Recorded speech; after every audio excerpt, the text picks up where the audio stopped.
Bem-vindas e bem-vindos todos e todas, né? Aqui de volta à nossa sala de contratos, agora com um painel, eu sou suspeito para falar, mas painel espetacular sobre smart contract, mitos e realidades, né? Debatemos bastante aí esse título, justamente para quebrar um pouco aí de mitos e realidades, até aspectos práticos aí dele, né?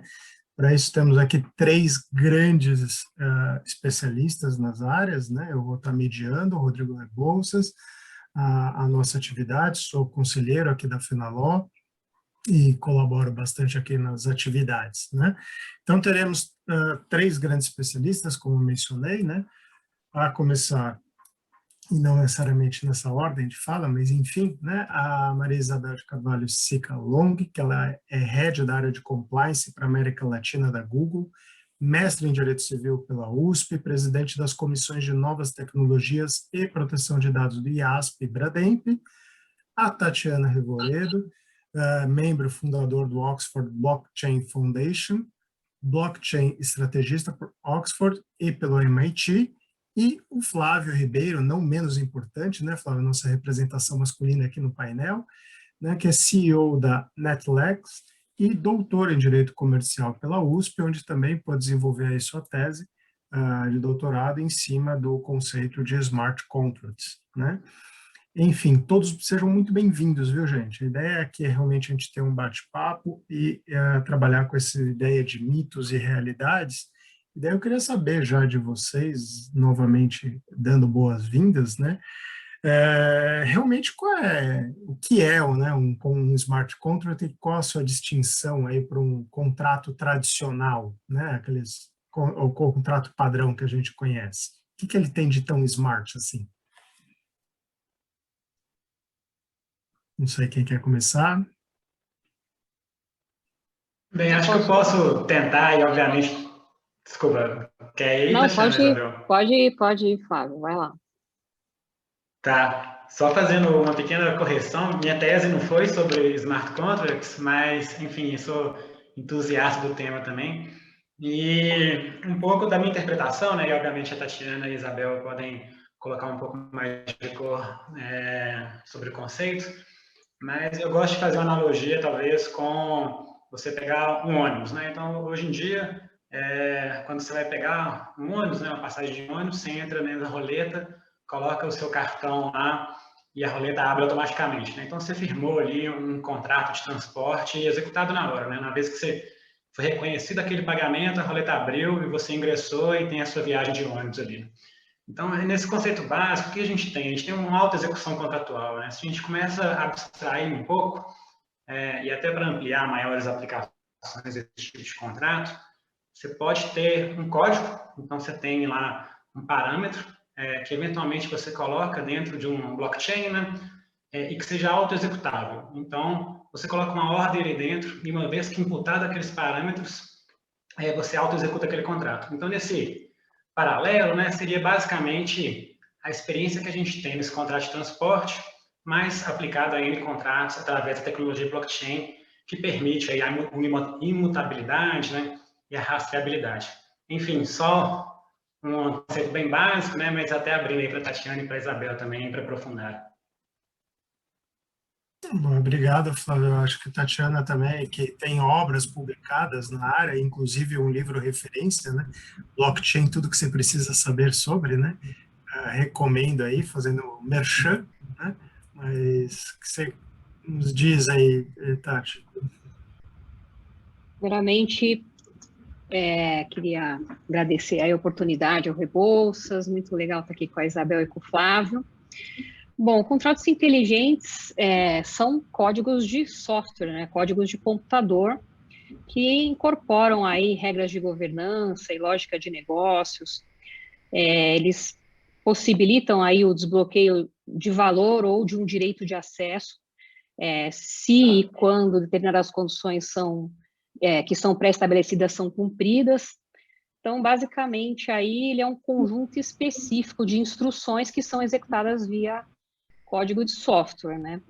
A diferença aí que eu vejo em um contrato legal e um o smart contract pode ser um contrato legal, mas 90% dos smart contracts não são contratos legais, pelo menos pelo que eu tenho visto, é que nem todos os contratos inteligentes, eles conseguem substituir todas as cláusulas legais, nem todas as disposições de lei, elas podem ser expressas em código de software, em linguagem de software.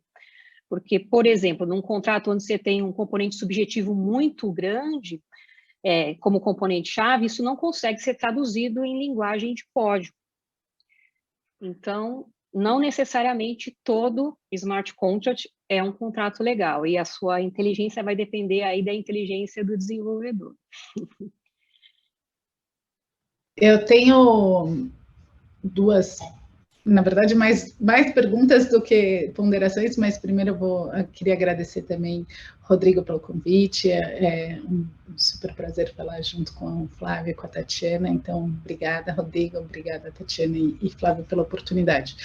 Mas eu tenho mais perguntas do que respostas, na verdade, até ponderando um pouco o que a Tatiana falou e um pouco o que o Flávio, vou começar pela ponderação do Flávio. Acho que a gente trouxe, né, o Flávio trouxe a definição do smart contract da forma mais tradicional, que é a necessidade de ser intersistêmico e auto-executável, e a linguagem de programação. Teve um ponto do blockchain, que também é um ponto que até o Rodrigo coloca no artigo que a gente publicou junto, no livro que a gente publicou juntos, que o blockchain, muito embora seja um fator de aumento da quantidade, né, da utilização do smart contract, não necessariamente ele entra no seu conceito, né? Então, isso, para mim, é uma primeira ponderação. Acho que o blockchain, ele traz uma maior utilização para os smart contracts, consequentemente, uma maior segurança aos smart contracts, mas não necessariamente ele faz parte do seu conceito. Mas um ponto que a Tatiana colocou, e eu até fiquei curiosa, eu acho que não é meu papel perguntar, Rodrigo, mas você me desculpa. Eu queria entender um pouco, no fim, a distinção que ela faz, porque, para mim, um contrato, os contratos o smart contract, independentemente de forma, né, do contrato, ele sempre vai trazer essa conceituação de ser um contrato juridicamente válido, existente, legal e executável, né? Então, voltando um pouco no conceito da Tatiana, qual que para você, Tatiana, e qual que seria essa distinção entre um contrato jurídico e o smart contract? Até peço desculpas aqui, a gente não combinou para a gente aprender todos juntos. Acho ótimo essa... Imagina, acho ótima essa troca aí de experiências, acho que é isso que engrandece, né, o painel. Você já tinha contratos inteligentes antes de blockchain, e você já tinha contratos inteligentes que não eram jurídicos. Por exemplo, esses bloqueios de telefone que você tem pelos provedores de telecomunicação. Ou, por exemplo, os limitadores de velocidade de um carro. Por exemplo, eu tenho meu carro, eu programo lá aquela velocidade para ele manter a 100 km por hora. Isso é um contrato inteligente, e você não tem ali uma outra parte para configurar aí um contrato, né? Então, não necessariamente todo smart contract vai ser um contrato inteligente. E na indústria, ele tem sido, em grande parte, usado não como contrato legal. Pelo menos na minha experiência. Ou seja, já que o termo foi tentar só fazer uma consolidação, e Flávio fica à vontade também, mas temos aí, primeiro aspecto, então tentando desmistificar ou recriar alguns conceitos aqui, né, ao vivo e a cores, né, sob todos os riscos, né. Temos o aspecto automatização, né, que, querendo ou não, o termo foi cunhado por quem não é de formação jurídica, e sim uma formação mais de engenheiro, né? E que buscava, salvo engano, né? Daí Mas o Nick Szabo, ele era advogado, tá? É advogado também, tá.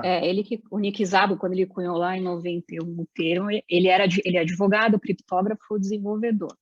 Ah, tá. Eu conhecia mais o aspecto de criptógrafo e desenvolvedor. Mas a intenção dele era emular os contratos legais via contratos de software. A intenção dele era essa, por isso que ele cunhou essa expressão. Tá. Né? Ou seja, de evitar o inadimplemento, né? Eu lembro que tinha muito esse aspecto no artigo original dele, né? Falando, como é que a gente consegue evitar o inadimplemento?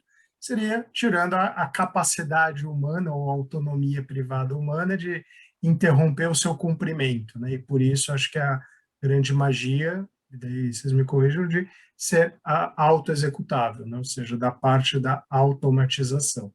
E já tínhamos muito antes de blockchain, né? Ou seja, e aí sim esse aspecto é interessante de olhar, é possível trazê-lo para algumas atividades jurídicas, daí a Tatiana já deu uma abertura aí para a gente discutir mais outras coisas, né? Qual é o limite, ou seja, quando eu posso aplicar e quando não, e que sim, eu dependo, para que seja um smart contract, ele tem que estar traduzido, entre aspas, aqui para a linguagem de software, né? Para a linguagem de programação. Né? Então, eu vou ter uma linguagem universal, seja ela qual for, né? De programação, em que qualquer um vai conseguir converter para a sua linguagem nativa. Vai nessa linha, né, gente? O blockchain Ethereum, ele possibilitou, né, você colocar em linguagem de código afirmações, vamos dizer assim, de linguagem natural, mas desde que essas afirmações sejam objetivas. Se ela tiver qualquer caráter objetivo, aí você não vai conseguir traduzir isso numa linguagem, a linguagem natural, português, por exemplo, numa linguagem de software. E aí eu acho que os contratos inteligentes aí não cobrem essa parte do direito. Entendeu? A intenção das partes, no fim, né? É um pouco os considerantes. Acho que esse é um ponto interessante, né? Se a gente pega um contrato, né? O contrato, muitas vezes, um conjunto, vamos dizer assim, de ordem direta, né? Eu pago, você me dá e tudo, mas tem uma parte também que é abstrata, né? Então, conceitos de melhores esforços, etc. Então, abranger essa abstração no blockchain, no smart contract, né? Em ordem direta é impossível, né? Ou então a gente está um pouco longe disso ainda. Acho que esse é um ponto interessante. E com relação a um outro ponto do uso do blockchain em si, né? Acho que o blockchain tem uma vantagem e uma desvantagem, né? Essa garantia da imutabilidade, ela, para determinados tipos de contrato, ela pode ser ruim, né? Então, se a gente pega até o momento que a gente está vivendo, né? Então, a gente tem uma onda de renegociação de modo de correção dos contratos, né? Todo mundo saindo de GPM, indo para o IPCA. Ano passado, na crise, a gente teve uma onda de renegociação também. Se a gente pega esse tipo, vamos dizer assim, né? Se esses contratos fossem feitos via blockchain, a modificação e renegociação deles é muito mais difícil, né? Mudar alguma coisa se torna muito mais burocrática ou impossível. Então, tem certas limitações também de uso, né, que a gente tem que considerar onde que funciona, onde que não funciona ainda. Né? Pegando esse gancho do Flávio, tem alguns blockchains como Tezos, que eles têm um dispositivo que permite uma verificação formal antes de colocar o smart contract no ar. Então, justamente para você conseguir ver aí eventuais problemas futuros aí, né? Então, é legal, é muito importante esse ponto que ele levantou, mas você também tem alguns blockchains que possibilitam aí uma pré-verificação antes de subir, né, o smart contract. E tem e aí, Tatiana, até... Desculpa, pode falar. Pode ir em frente, depois eu... Na verdade, eu ia fazer uma outra pergunta para a Tatiana, então acho que você pode seguir. Não, o meu também era fugindo um pouco do tema, mas daí a gente pode ir também não quero atropelar a conversa. Tá, legal. Muito mais para até conhecer um pouco da sua experiência prática, né? Uma das coisas que eu acho que são difíceis, né, para gerenciar um smart contract, né, essa execução contratual, é o input de informações, né? Então, beleza, a gente chegou no acordo, a gente programou aqui esse acordo e, sei lá, se o produto chegar aqui, tal hora, eu vou liberar o pagamento para você, né? Só que o produto chegar aqui tal hora, tem que vir alguém lá e colocar aquela informação, né? Então, tem o oráculo, né, alguém que você vai confiar, que vai imputar aquela informação e tudo mais, e que acaba que é um custo gerencial também, de certa forma, relevante, né? Ainda mais dadas as características de alta execução. O que você já viu um pouco de prática, né, com relação a esses oráculos, né, as pessoas que são, ou entidades, ou até APIs que são responsáveis por imputar aquela informação, o que você já viu de usos que sejam interessantes, assim, e que isso não se torne um problema para a adoção do smart contract? Você tem vários tipos de oráculo, né? Você pode usar a inteligência artificial como oráculo, um IoT. Então, eu tenho visto bastante em cadeia de suprimentos o IoT fazendo aí essa leitura, né, da interface entre o mundo físico e o mundo offline, vamos dizer assim, e o mundo digital, a representação digital daquele ativo. Para você fazer esse input das informações do mundo físico, num blockchain onde está hospedado, por exemplo, onde o smart contract está baseado, você vai precisar desses oráculos que você está colocando, e você vai usar outras tecnologias de núcleo, como blockchain, aí, inteligência artificial, internet de todas as coisas, para imputar esses dados. Quanto menos a participação do homem como oráculo, menos erro, melhor. E aí tem o fato de que é caro em termos, porque se você consegue colocar toda uma operação automatizada, você elimina muito custo desses validadores tradicionais de confiança, você minimiza o número de erros, né? Então, num médio e longo prazo, o custo acaba ficando bastante reduzido. Mas eu não quero atropelar, porque eu acho que tem mais assunto aí pela frente, que acho que vai trazer isso aí que você está colocando. Se quiser fazer a sua conexão aí do não, eu também envolver inteligência. Oi?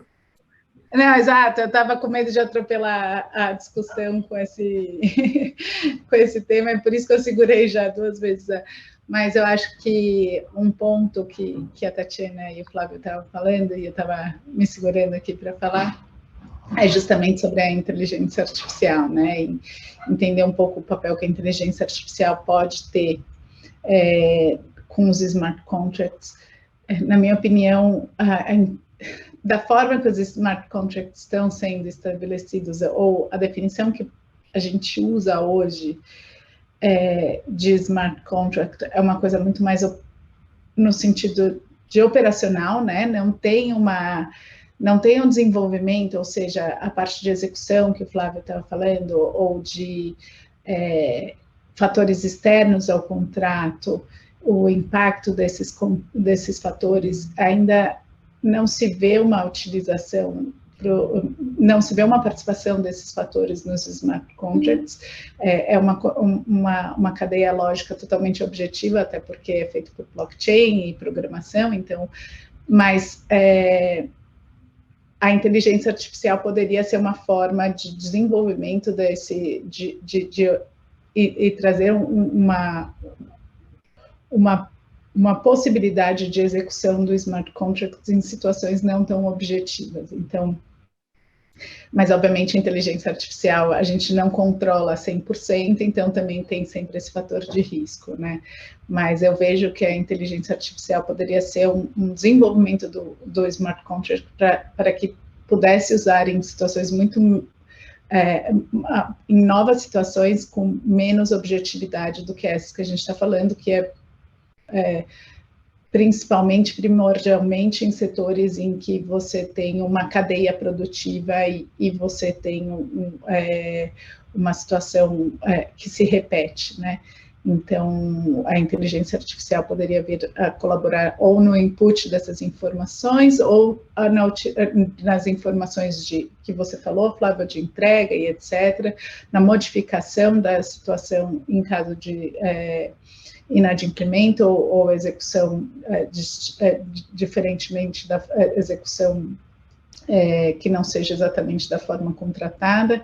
Então, acho que a gente ainda está no começo do smart contracts, e se a inteligência artificial se desenvolver da forma que ela está vindo, a gente pode ver o smart contracts fazendo uma função muito mais ampla, né, e interessante.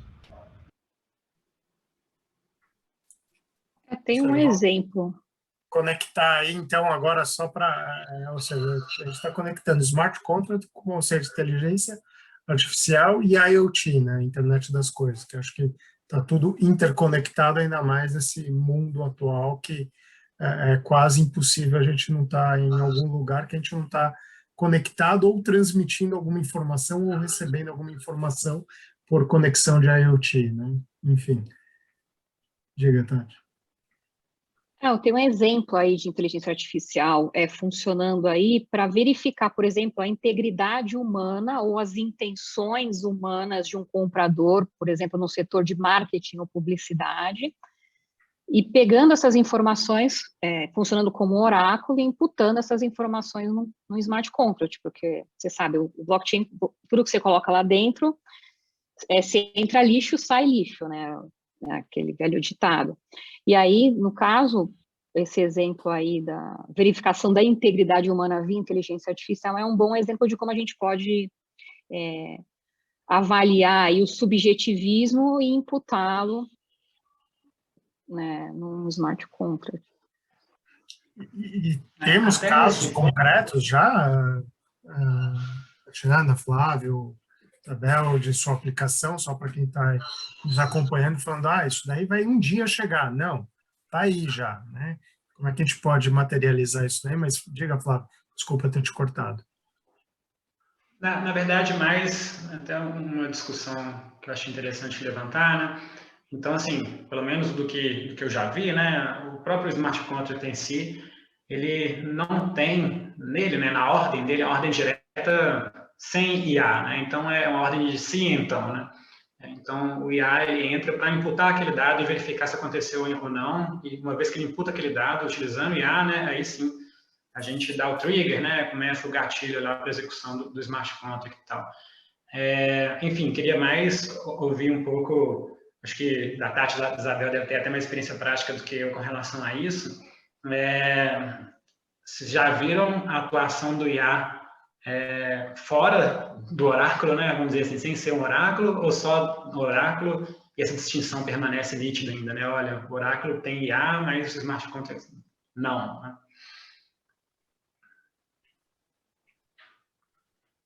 Eu tenho visto como oráculo, sempre. Nas cadeias de suprimento de café, por exemplo, ele faz avaliação da qualidade do café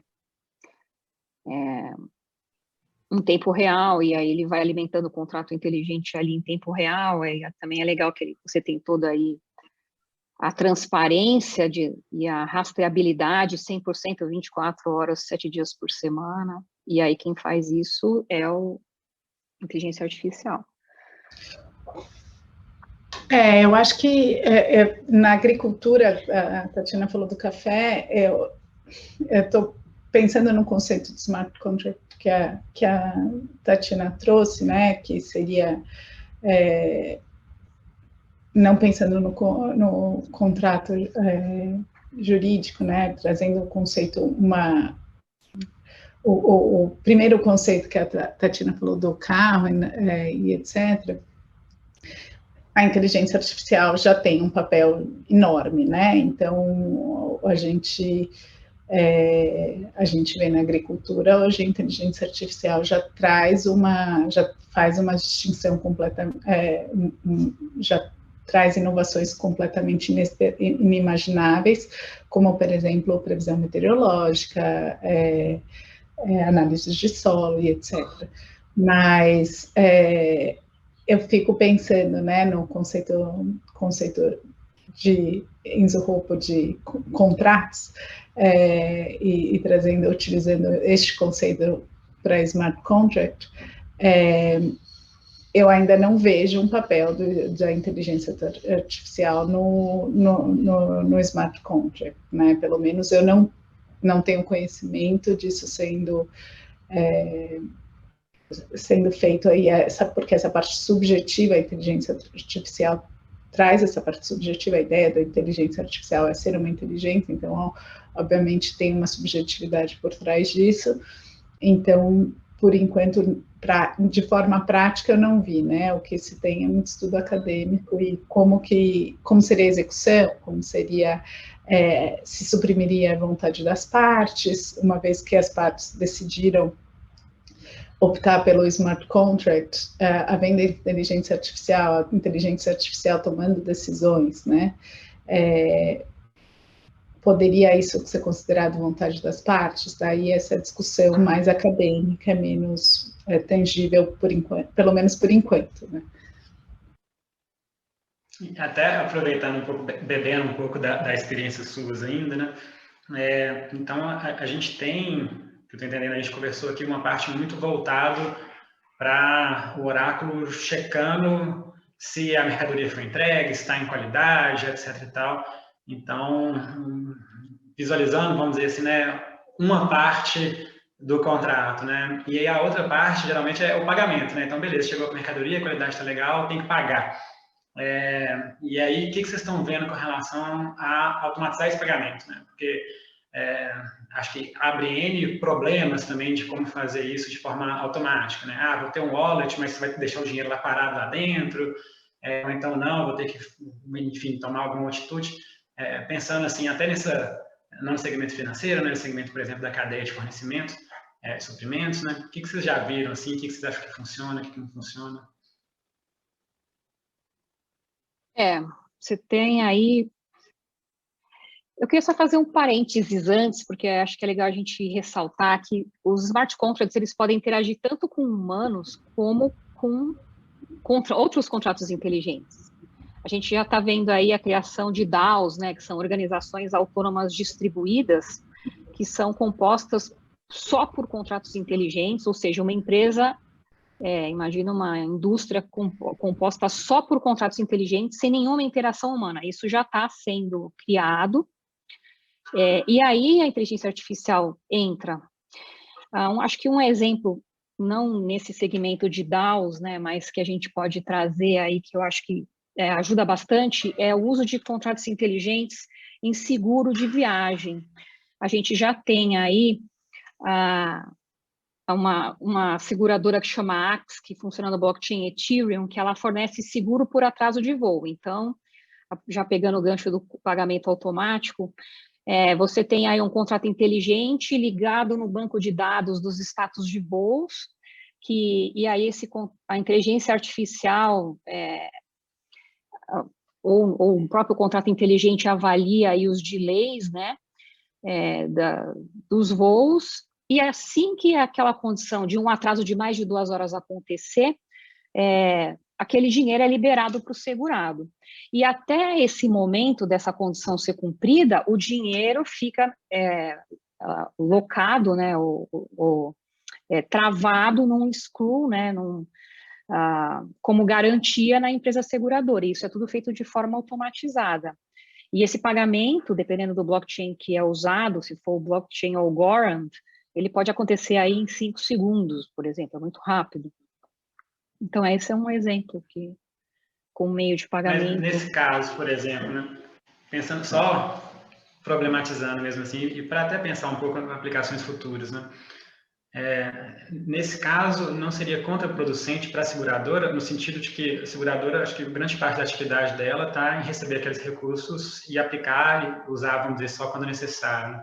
Se você já tem aquilo ali apartado, um lock, né, naquele valor para eventuais pagamentos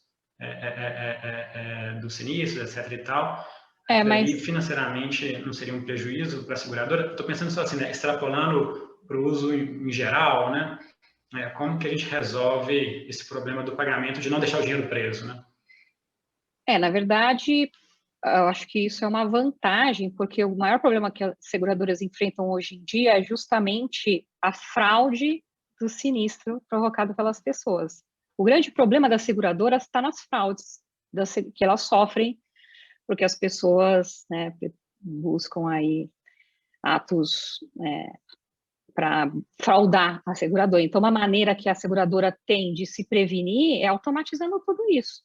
Ela vai automatizar desde a detecção automatizada do sinistro via IoT e inteligência artificial, desde a detecção automática de identidades digitais verificadas em tempo real. Ela vai economizar um dinheiro absurdo aí só com isso, além de reduzir aí o custo de processamento das solicitações de seguro, facilitando o pagamento em tempo real, sem precisar de um intermediário, que ela também vai ter outro custo. Além de reduzir o tempo aí de verificação das solicitações, alguns pontos. Vai ter uma economia, né, na regulagem do sinistro, né, que é justamente onde apura essas fraudes e tal.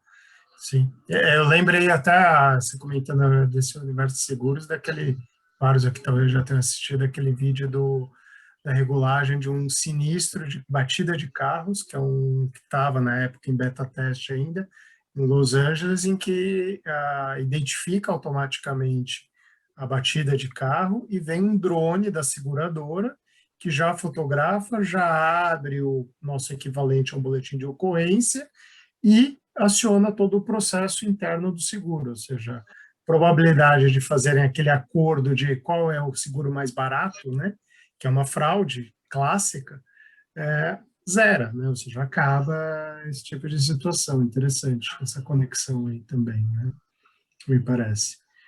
Né? E não sei, Bel, se quer acrescentar alguma coisa nesse ponto, e de finanças descentralizadas, né, que a gente ficou de ver também, não sei se querem acrescentar alguma situação assim também. Acho que essa situação do pagamento já tem, né, já existe, isso acho que como eu disse, cadeias de produção ou situações em que se há uma frequência, uma recorrência da situação, isso é um caso clássico, típico, né? A Tatiana citou Ethereum, o pagamento todo o sistema no blockchain Ethereum é feito, dos smart contracts são feitos dessa forma, né? Então, e também nessas cadeias de produção, onde já tem uma sequência, a liberação do dinheiro acontece com frequência. Então, acho que isso é o caso mais clássico da utilização dos smart contracts. Obviamente, de volta, né, aquela nossa discussão, não vou voltar toda a discussão inicial, mas o input da informação em caso de inexecução do contrato, a maioria das vezes ainda, não falando do blockchain Ethereum, né, falando no sistema de produção tradicional, no caso de inexecução do contrato, ainda depende de um input humano, né, e de a informação adicionar a informação, na maioria das vezes. A Tatiana trouxe algumas informações de situações em que isso não mais é necessário, mas essa participação do homem nos smart contracts, ainda, obviamente, ocorre com frequência, né? Então, o sistema de programação, o que é feito é decorrência da participação humana. Então, ainda estamos nesse momento.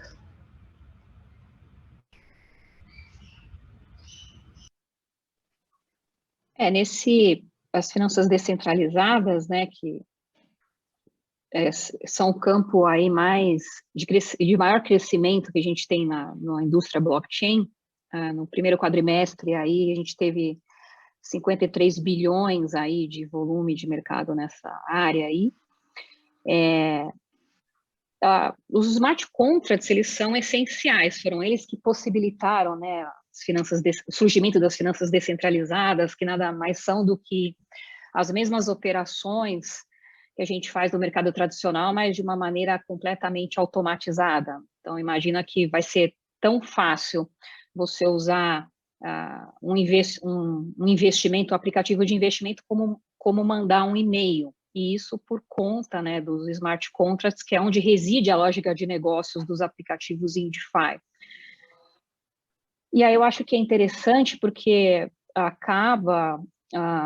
os smart contracts possibilitam aí, além do acesso, a muita gente que não tem acesso a banco, a gente tem aí 1,7 bilhões de pessoas no mundo sem acesso a banco, o fato de ter smart contracts em blockchains, ele acaba globalizando as finanças. Então, a diferença de um aplicativo tradicional de finanças para um aplicativo tradicional em DeFi é que os aplicativos são globais. Então, qualquer pessoa com uma conexão com o celular pode fazer grandes investimentos, desde uma poupança, desde um empréstimo aí com garantia, só com o celular. Então, acho que os smart contracts acabaram aí ampliando muito o alcance, né, das finanças. Boa. Flávio?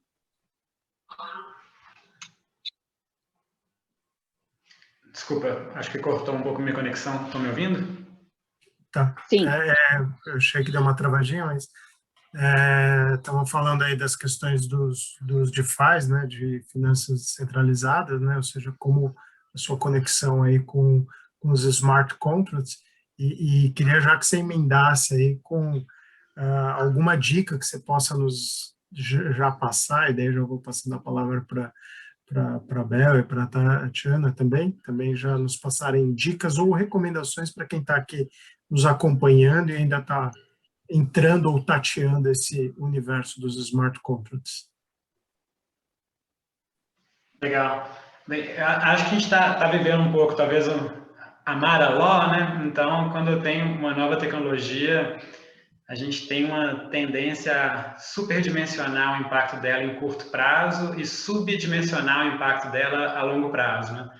Então, com o Smart Contracts, acho que entrou um pouco mais pesado lá em 2017, 2018, deu uma empolgação inicial muito grande, e agora o pessoal estava esperando tudo muito rápido, né?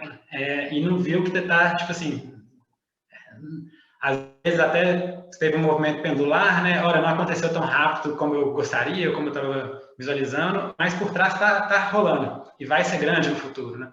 Então, assim, acho que é interessante ter essa perspectiva um pouco mais de médio e longo prazo. A gente tratou alguns problemas aqui, né? Então, olha, como que, desde a parte que tem que codificar aquele trecho do contrato, né? Usar isso em instrumentos que não sejam tão repetitivos, ainda é uma dificuldade. Essa parte de imputar informações também é dificuldade em alguns casos, interpretações ambíguas, mas isso é tudo parte de uma construção que está acontecendo e que esses problemas vão ser resolvidos, né? Então, o impacto disso no futuro, realmente, eu vejo como extremamente relevante, é um caminho bem legal, assim, vale a pena estudar. Então, acho que, talvez, como uma dica principal explorem o tema, né? Eu sou um explorador também, né? Eu tenho pouca experiência prática, eu gosto mais de aprender também, então estou nessa jornada também.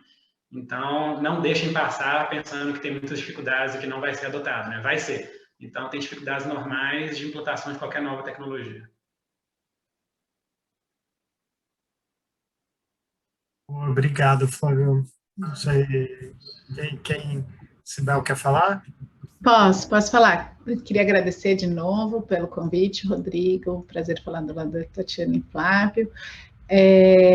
Eu acho que, por muitos aspectos, né, e não só smart contracts, tecnologia vai fazer parte do currículo do advogado, né, seja em qualquer setor que você estiver. A gente citou aqui, a Tatiana falou do setor de automotivo, eu falei do agrário, e algumas próprias indústrias de tecnologia, assim, hoteleiro, qualquer uma delas você tem a participação da tecnologia, e o advogado, no fim, tem que se adaptar, né? Tem que participar disso, tem que entender o negócio do seu cliente, seja advogado interno, externo, você tem que entender o negócio do seu cliente. Então, Acho que, seja para o smart contract, seja para qualquer outro aspecto da dica do advogado, você não pediu uma dica de vida, mas eu já estou dentro. Acho que compreensão de programação, tecnologia, isso hoje é essencial. E como o Flávio falou, seja de uma forma sutil, acho que os smart contracts vão entrar na nossa vida de uma forma sutil, sem mesmo a gente perceber que a gente está lidando com isso. Obrigada de novo, gente. Obrigado a você, Isabel, como sempre. Tati? Queria agradecer aí a oportunidade, muito legal trocar ideias aí sobre esse assunto que eu acho apaixonante, e muito bom estar aqui com a Isabel e o Flávio. Um agradecimento especial ao Rebouças. E a minha dica é o seguinte, os smart contracts, na verdade, já estão aí há um bom tempo, aí, desde 1990, pelo menos. A única diferença é que agora o blockchain trouxe uma certa sofisticação aos smart contracts, porque vai ampliar a qualidade e as possibilidades que eles são empregados. Você vê aí smart contracts até em NFT, né? Gerenciando aí os direitos dos artistas, e também em eleições, aí nos aplicativos, um aplicativo que chama Votes, que está sendo usado nas eleições americanas como teste desde 2018, tem também gerenciamento de energia, no bairro do Brooklyn, Nova York, que também usa smart contracts. Então, é uma coisa que já está aí.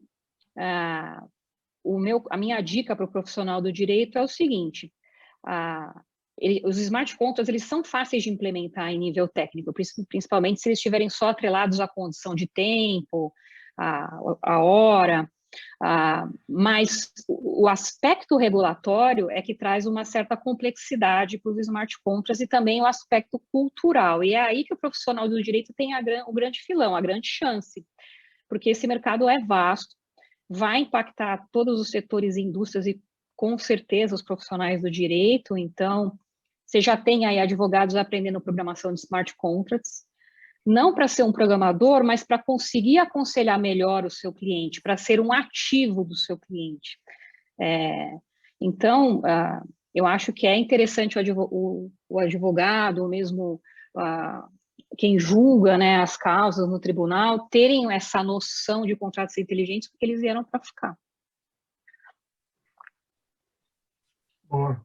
Acho que conectando isso tudo que vocês falaram, né, o Richard Susskind, né, sempre com razão lá, quando ele questionou se seria o fim dos advogados há 12 anos atrás, mas é dos advogados como conhecíamos, né? E sim, nascendo aí uma nova era com N oportunidades pela frente, né? Veja que muito mais do que debater smart contract, tivemos dicas profissionais aqui, o que é muito legal, muito bom mesmo. Pessoal, aprendi muito com vocês. Agradeço novamente de coração aqui a participação do Flávio, da Tatiana e da Isabel, né, todos grandes amigos já aqui, e debatendo um tema que é tão importante. Nosso tempo é curto, mas certamente a gente vai voltar a essa temática. Quem está aqui nos acompanhando, não perca os próximos painéis. E como vocês viram aqui, a gente falou bastante de inserção de dados, né, sejam eles dados em informação ou dados quase lixo, né? E teremos painéis aí na parte da tarde tratando justamente a conexão agora de dados e LGPD e o mundo dos contratos também. Então não percam aí também os nossos painéis da parte da tarde. Obrigado novamente a participação de vocês três e todo mundo que está aqui nos acompanhando. Continuem aqui conosco na Fenaló Digital. Muito obrigado. Tchau, tchau. Tchau, tchau.